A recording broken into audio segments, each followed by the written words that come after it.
I learnt about quicksand and fast rising tides and viewed the sea and the shore with wariness. On one beach, there was a derelict tidal swimming pool. Its crumbling walls contained a thick gloop of estuarine mud, deep enough to cover the body of a young child.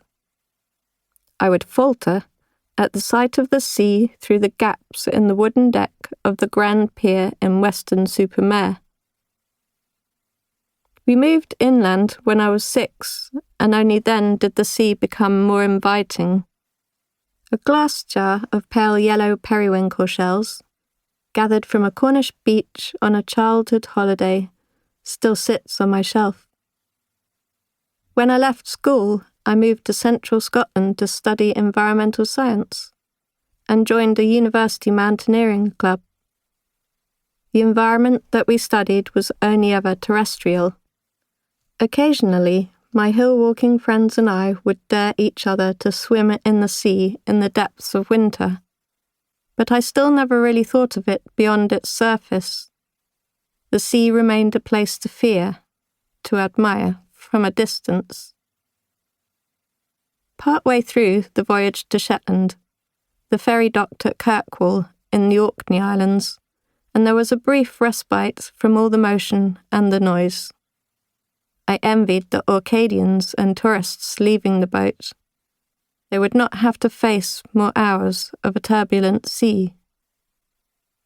I had been excited to sail past Fair Isle, a small island that lies between the two archipelagos, but when the moment came, I could not have cared less.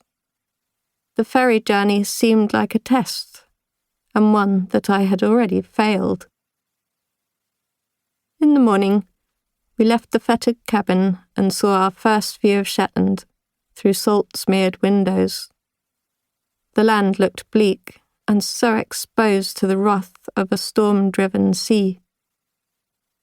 The swell eased as we sailed into Lerwick through the shelter of Bresse Sound. The sky was overcast, and like our faces, the town looked grey and washed of all colour. But the port was crammed with the bright colours of all the fishing boats and ships that had sought shelter from the weather.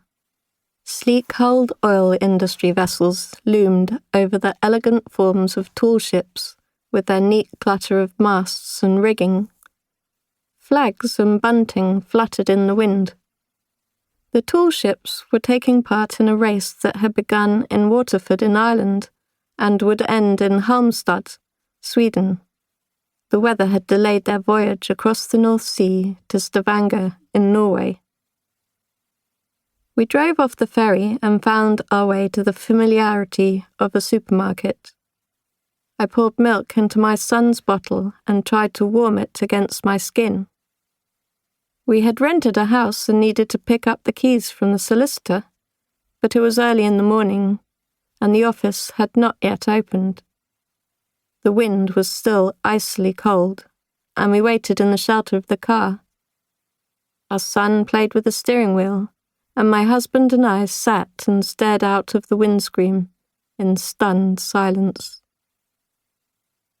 By the time we arrived in Shetland, I had already become unmoored by motherhood. I had resigned from a job in nature conservation.